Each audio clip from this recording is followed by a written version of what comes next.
ഈശോ മിശിഹായിൽ ഏറ്റവും സ്നേഹം നിറഞ്ഞ മാതാപിതാക്കന്മാരെ, സഹോദരി സഹോദരന്മാരെ, വാത്സല്യമുള്ള കുഞ്ഞുങ്ങളെ,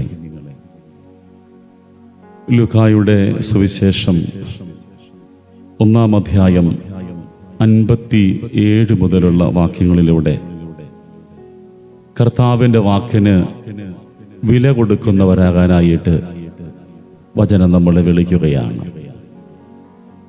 ഈ തിരുവചന ഭാഗത്തിൻ്റെ പശ്ചാത്തലം യോഹന്നാൻ മാംദാനയുടെ ജനനമാണ്. സഖറിയായ്ക്ക് നൽകപ്പെട്ട അരുളപ്പാടുകൾ പൂർത്തിയാവുകയാണ്. കാലത്തിൻ്റെ തികവില് എലിസബത്ത് ഒരു മകന് ജന്മം കൊടുക്കുകയാണ്. യഹൂദ പാരമ്പര്യമനുസരിച്ച് ജനിച്ചതിൻ്റെ 8-ാം ദിവസം പരിച്ഛേദനം നടത്തണം, കുഞ്ഞിന് പേരും കൂടെ കൊടുക്കണം. ഈ കർമ്മത്തിനായിട്ട് ആളുകളൊക്കെ എത്തുകയാണ്. സാധാരണ പാരമ്പര്യമനുസരിച്ച് കുടുംബത്തിലെ മൂത്ത മകന് അപ്പൻ്റെ പേര് തന്നെ കൊടുക്കണം, കാരണം ആ കുടുംബം ഇങ്ങനെ നിലനിന്നു പോകുവാനായിട്ട്. അതിനായിട്ട് അവരൊന്നിച്ചുകൂടി അപ്പൻ്റെ പേരായ സഖറിയ എന്ന് പേര് വിളിക്കാൻ ഒരുങ്ങുമ്പോൾ അമ്മയായ എലിസബത്ത് തടസ്സം പറയുകയാണ്. കുഞ്ഞിന് കൊടുക്കേണ്ട പേര് യോഹന്നാൻ എന്നാണ്. എന്തായിരിക്കും ആ സമയത്ത് അവിടെ ഉണ്ടാകുന്ന സംസാരങ്ങളൊക്കെ?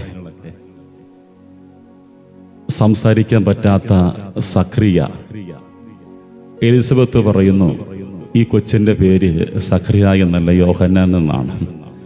എന്തായിരിക്കും അവിടെ നടക്കുന്ന കോലാഹലം അല്ലേ?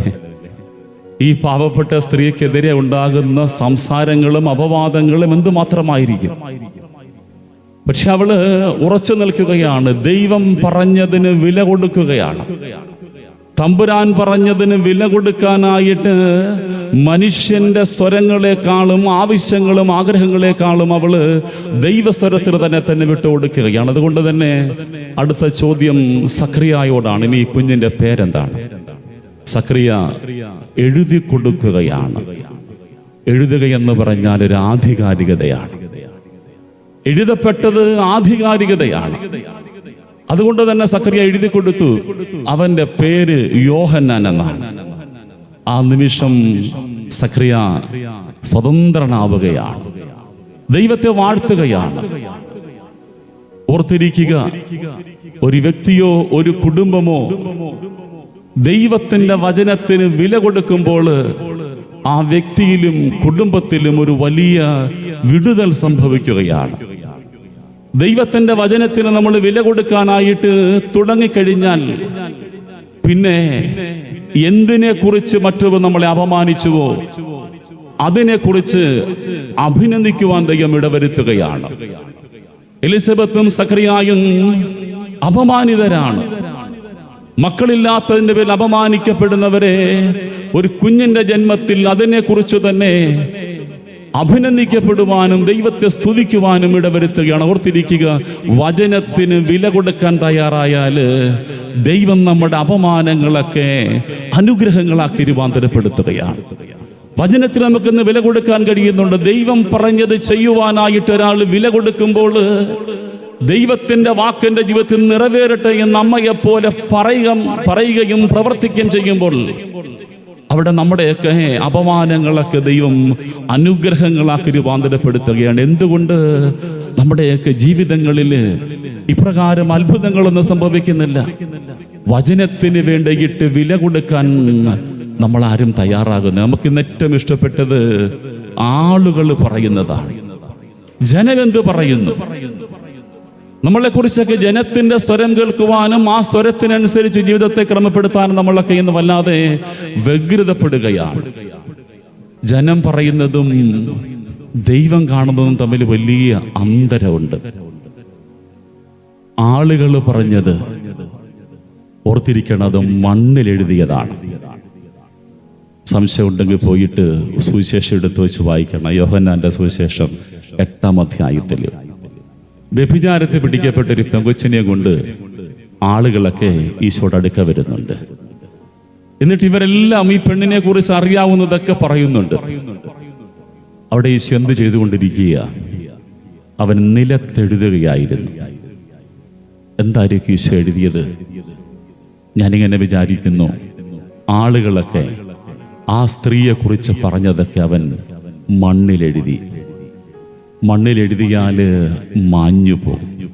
നിങ്ങൾ പള്ളിയിലേക്ക് കയറുന്നതിനെ വികാരിച്ചതിനെ കുറിച്ച് എന്ത് ചീത്ത എഴുതിയിട്ട് മണ്ണിലെഴുതിയിട്ട് പോന്നാലും കുർബാന കഴിഞ്ഞിറങ്ങി ചെല്ലുമ്പോൾ അത് മാഞ്ഞു പോകും. കാരണം മണ്ണിൻ്റെ സ്വഭാവം അതാണ്, മായ്ച്ചു കളയും.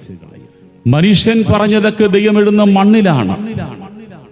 ഇനി നമ്മുടെ പേരിനെ കുറിച്ച് ദൈവം പ്രവാചകനിലൂടെ നമുക്കൊരു ഉറപ്പ് തരുന്നുണ്ട്. നിന്റെ പേര് എൻ്റെ ഉള്ളം കയ്യിൽ ഞാൻ രേഖപ്പെടുത്തിയിരിക്കുന്നു.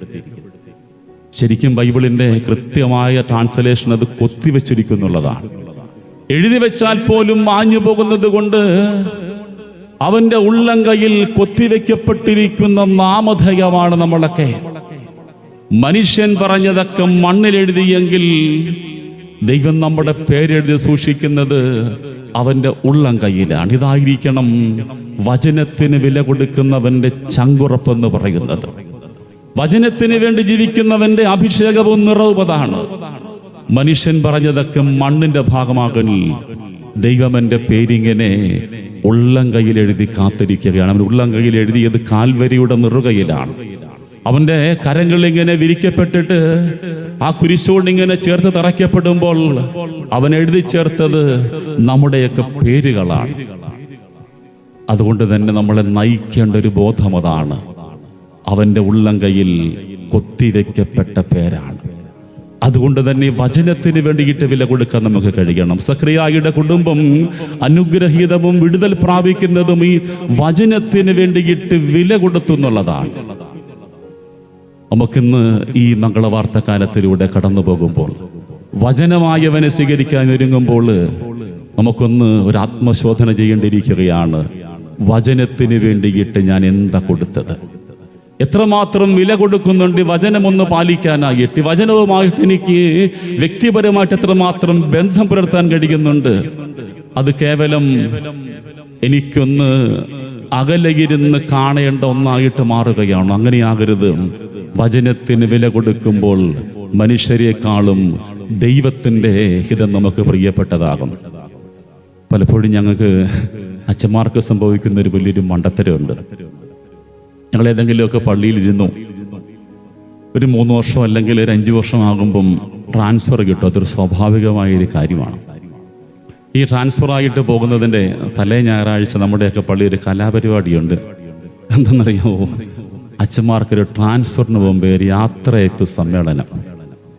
നല്ലൊരു കലാപരിപാടിയാണ് കേട്ടോ. ഇരുന്ന് 5 വർഷം കൂടെ ഇരുന്ന് പാര വെച്ചവൻ പോലും സ്റ്റേജിൽ കയറിയിട്ട് പറയും, ഞങ്ങളുടെ വികാരിച്ച വലിയൊരു സംഭവമായിരുന്നു. ഈ അച്ഛനില്ലായിരുന്നെങ്കിൽ ഇടവക വല്ലാതങ്ങ് പോയനെ. നമ്മളിങ്ങനെ ഒപ്പം നടന്ന് പാരപെടുന്നാൽ ഇറങ്ങുന്ന ദിവസം നന്നായിട്ടൊക്കെ പറയും. ഇങ്ങനെ ഒരു യാത്രയപ്പ് സമ്മേളനം ഒരു വികാരിച്ചൻ്റെ. ആളുകളൊക്കെ ഇങ്ങനെ ഓരോ പ്രസംഗത്തിലും വികാരിച്ചനെ ഇങ്ങനെ പൊക്കി ഇങ്ങനെ ആകാശത്തോളം ഉയർത്തുകയാണ്. പാവം മണ്ടം ഇതെല്ലാം വിശ്വസിച്ചു, സത്യമാണെന്ന് വിചാരിച്ചു. എന്നിട്ട് മറുപടി പ്രസംഗം പറഞ്ഞപ്പം പറഞ്ഞു, നിങ്ങളുടെ വിഷമമൊക്കെ ഞാൻ മനസ്സിലാക്കുന്നു. ഞാൻ പോയാൽ ഇതിനെക്കാട്ടിലും നല്ല വികാരിയച്ഛൻ വരും. കപ്പ്യാരച്ചൻ തൊട്ടപ്പുറത്ത് നിൽപ്പുണ്ടായിരുന്നു. പുള്ളിക്ക് സ്ഥലകാല ബോധം അങ്ങ് പോയി. കപ്പ്യാരച്ചൻ ഉറക്കെ വിളിച്ചു പറഞ്ഞു, പിന്നെ കഴിഞ്ഞ വികാരിച്ചൻ പോയപ്പോഴും ഇതുപോലെ തന്നെ പറഞ്ഞിട്ടാ പോയത്, എന്നെക്കാട്ടിലും നല്ല വികാരിച്ചൻ വരും. എന്നിട്ട് വന്നതിനെ കണ്ടില്ലേ? ജനം പറയുന്നത് ഇത്രയേ ഉള്ളൂ. ജനം പറയുന്നതൊക്കെ ഇത്ര മാത്രമേ ഉള്ളൂ. ജനത്തിൻ്റെ വാക്കുകൾ നെഞ്ചിലേറ്റി ഞാനും നിങ്ങളൊക്കെ പരാജയപ്പെട്ടു പോകും. മറിച്ച് ദൈവമിട്ടിരിക്കുന്നൊരു വിലയുണ്ട്. അവന്റെ തിരിച്ചോരയുടെ വില, അവന്റെ ഉള്ളംകൈയിൽ രേഖപ്പെടുത്തപ്പെട്ട നാമമാണെന്നുള്ള ആഴമായൊരു ബോധ്യം. ആ ബോധ്യം നമ്മളെ നയിക്കുമ്പോൾ നമ്മളൊക്കെ ഇനി ഈ മംഗളവാർത്ത കാലത്തിൽ അവന്റെ വചനത്തിന്റെ വാഹകരാവുകയാണ്. നമുക്ക് ഈ പരിശുദ്ധ കുർബാന അർപ്പിക്കുമ്പോൾ പ്രാർത്ഥിക്കാം. തമ്പുരാനെ, മനുഷ്യന്റെ വാക്കുകളും സ്വരങ്ങളെക്കാൾ നിന്റെ ഹിതത്തിന് അടിയുറ പറയുവാൻ പഠിപ്പിക്കണമെന്ന് നമുക്ക് ബലിയേറ്റി പ്രാർത്ഥിക്കാം. ദൈവം നമ്മെ സമൃദ്ധമായി അനുഗ്രഹിക്കട്ടെ. ആമേൻ.